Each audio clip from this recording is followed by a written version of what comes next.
Welcome to AFN Tech Services video on setting up your trip point voltages on your Nautel transmitter using the Site Sentinel 16 web graphical user interface, later referred to as the GUI. So, what are these voltages and why do they matter? A trip point voltage is a DC voltage sample taken from the operational output power of a transmitter. The output power is measured in watts. A low trip point voltage is a DC voltage sample that is relative to the lowest output wattage desired during on-air transmitter operations.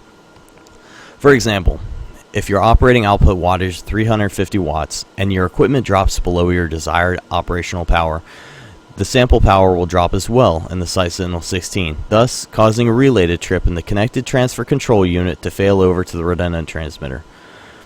The high trip point voltage is the same concept as the low trip point voltage. This is a safeguard against operator error or an equipment fault that may cause equipment to reach an output power level higher than stated in the license to operate by the FCC. Before I start, it's important to note that I have my transfer control unit switched to interlock override on. This means that I may have both transmitters A and B on at the same time, transmitting into the antenna on A and the dummy load on B.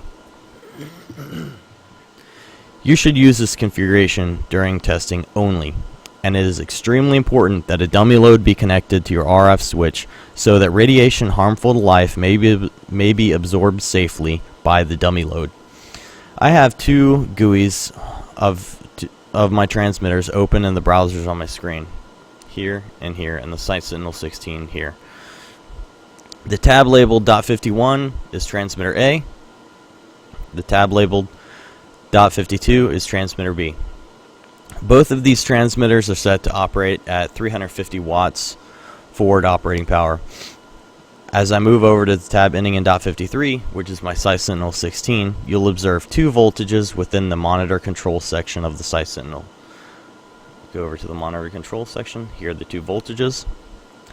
At an operational output wattage of 350 watts on both transmitters, transmitter A forward power sample is 1.22 volts and transmitter B is 1.21 volts. Though they are set at the same output power, their voltages are not exactly the same. Because they vary even in the slightest degree, the trip point voltages of each transmitter must be done independently of one another. For this video, we've decided that our tolerance level will be 20 watts of output power for the low trip point voltage. This means that when the output power of the transmitter drops below 330 watts, the Site Sentinel 16 will cause a relay to trip within the transfer control unit, causing a failover to transmitter B. To set the low trip point voltage, first set the forward output voltage to 330 watts, which is 20 watts below your normal operational power. So in each transmitter, I'll go down. I've already got my presets right here. I'll do that for each one. I'll set it to 330 watts. We'll wait for it to ramp down a little bit, which they are. You'll notice that I'll be switching between presets so that I can do this remotely. Next, move to the monitor control section of the broadcast tool Site Sentinel 16 and record the transmitter A forward power sample. Transmitter A forward power sample is 1.14. Once this is recorded, move to the I/O setup under navigation, I/O setup. In the drop-down menu, meter 1 is for transmitter A, meter 1, and meter 2 is for transmitter B. The delay time is the amount of time you wish to have the transmitter operating at the wattage before the failover occurs. In meter 1's low trip point voltage box, switch over to meter 1.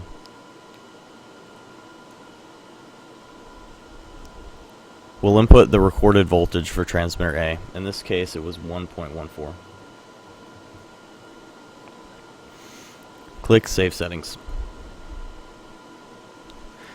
Using the same steps to set the low trip point voltage for transmitter B, go back into the Site Sentinel 16 monitor control section and record transmitter B forward power sample voltage of 1.13.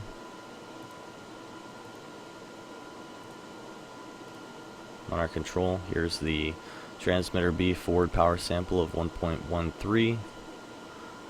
We'll go over to the I/O setup for meter 2, which is transmitter B.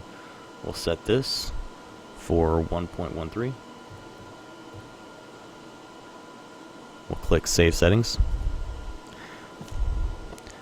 So it's important to do this for each transmitter separately, even though you're transmitting at the same wattage for each.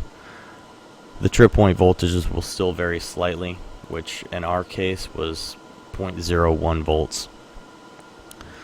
Follow the same steps to set your high trip point voltage, but it's recommended that you transmit into a dummy load while doing this setup instead of doing it on air where the FCC can fine you, seeing that the whole point of the high trip point voltage is to keep from transmitting at a higher wattage than your license to operate states. This concludes the tutorial on how to set up the low and high trip point voltages on your Nautel transmitters using the Site Sentinel 16 GUI.